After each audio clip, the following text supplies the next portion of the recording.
आपने अभी तक YouTube पर काफी वीडियोस एलिमिनेशन की देख ली होगी, ठीक है, कि भाई एलिमिनेशन किस तरह करना है।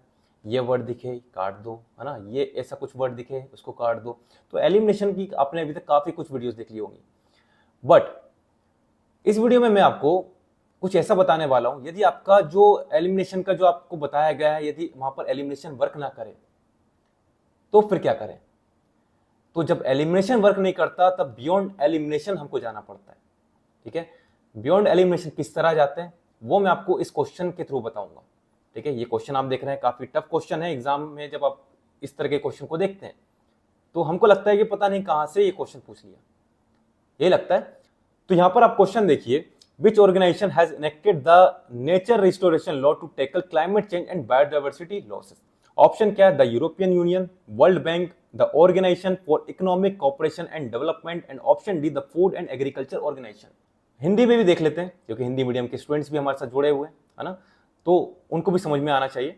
किस संस्था ने जलवायु परिवर्तन और जैव विविधता की हानि के नियंत्रण हेतु प्रकृति पुनर्स्थापना विधि नेचर रेस्टोरेशन लॉ अधिनियमित किया, ठीक है। ऑप्शन तो वही है जो इंग्लिश में है वही हिंदी में, है ना, तो ये हो गया। अब एलिमिनेशन जो आप देख रहे हैं, डिफरेंट लोगों से देख रहे हैं, डिफरेंट यूट्यूब चैनल पर देख रहे होंगे, है ना, तो वहां पर क्या बताया गया है, यही कि जहां भी यूरोपियन यूनियन होता है वही उसका आंसर होता है। फिर एक और चीज बोली जाती है कि भाई जहां पर वर्ल्ड बैंक होता है वो उसका आंसर होता है। लेकिन यहां पर यूपीएससी ने क्या किया, यहां पर यूपीएससी ने दोनों ही ऑप्शन एक ही क्वेश्चन में दे दिए, है ना। तो इससे आपको क्या हुआ, एलिमिनेशन में आपने ये दो ऑप्शन तो काट दिए, भाई ऑप्शन सी चले गया, ऑप्शन डी चले गया, बट फिर फंस गए कि भाई इन दोनों में से क्या आंसर होगा। यूरोपियन यूनियन भी बोला गया है, जो हमारे मेंटोर हैं जो यूट्यूब पर आप देख रहे हैं डिफरेंट जगह, है ना, कि यूरोपियन यूनियन यदि क्वेश्चन में ऑप्शन में दिया हुआ है तो वही आंसर होता है। फिर कोई बोलता है कि वर्ल्ड बैंक यदि ऑप्शन में है तो वही आंसर होता है ना, तो ठीक है, वो वहां से आपने दो ऑप्शन एलिमिनेट कर दिए। लेकिन यहां पर यूपीएससी ने गेम खेल दिया कि भाई दोनों ही ऑप्शन दे दिए एक ही क्वेश्चन में। अब किस तरह सॉल्व करें, तो यहां पर काम आता है बियॉन्ड एलिमिनेशन।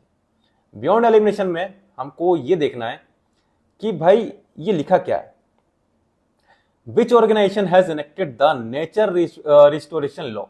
ये क्या है, law to tackle climate change and biodiversity loss.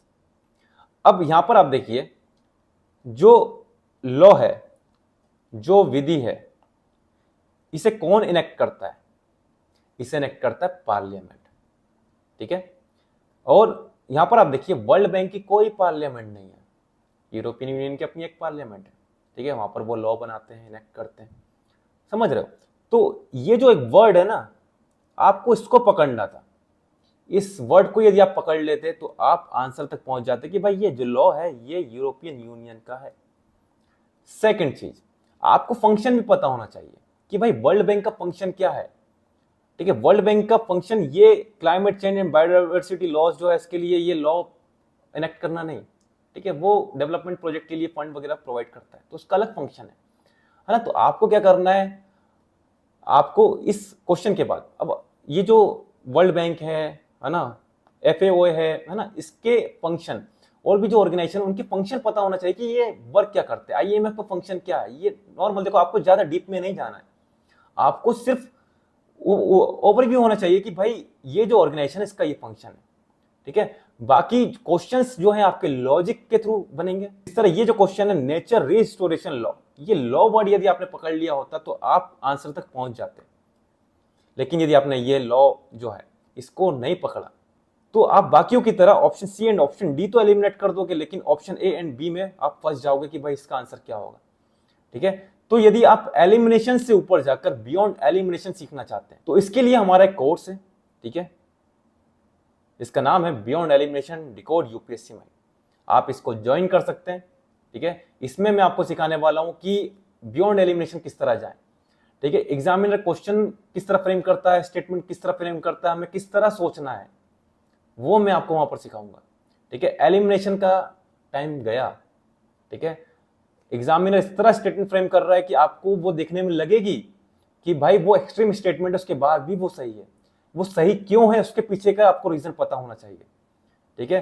कुछ पैटर्न्स हैं जो एग्जामिनर यूज करता है स्टेटमेंट फ्रेम करने में, ठीक है। वो कुछ पैटर्न्स जो है वो मैं आपको बताऊंगा कि भाई ये टेम्पलेट है, पैटर्न नहीं टेम्पलेट है, जिसको यूज करता है एग्जामिनर क्वेश्चन फ्रेम करने के लिए।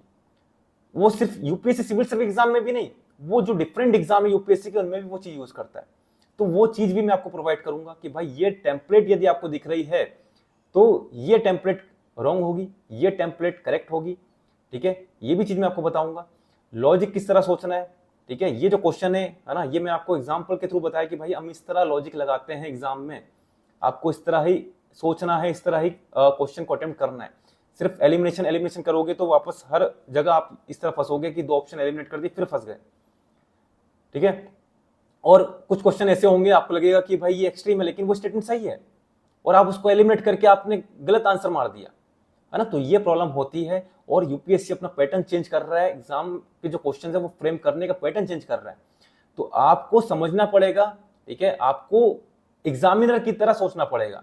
और वो चीज आप तभी कर सकते हैं जब आप खुद एग्जामिनर की तरह सोचे क्वेश्चन को जब आप देखें, ठीक है। तो वो चीज आप सिर्फ बियॉन्ड एलिमिनेशन में ही सीख सकते हैं।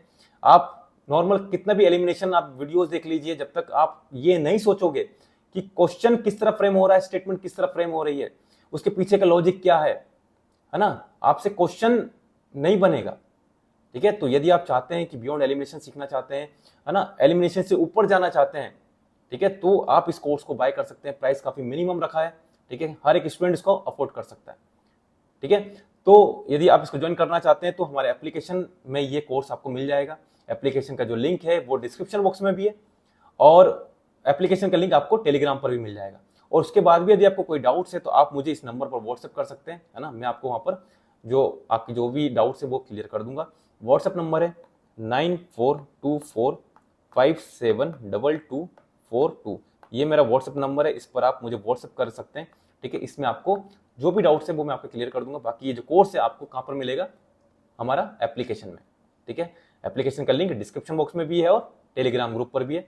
तो आप हमारे टेलीग्राम ग्रुप भी ज्वाइन कर लीजिए, वहाँ जो भी फर्दर इन्फॉर्मेशन होती है, ठीक है, जो भी डॉक्यूमेंट्स होते हैं, जो भी आपके यूपीएससी एग्जाम के पर्सपेक्टिव से इंपॉर्टेंट है, वो सब मैं आपको वहाँ पर प्रोवाइड करता रहता हूँ, ठीक है। तो एंड करते हैं अपनी इस वीडियो को यहीं पर। जय हिंद, जय भारत।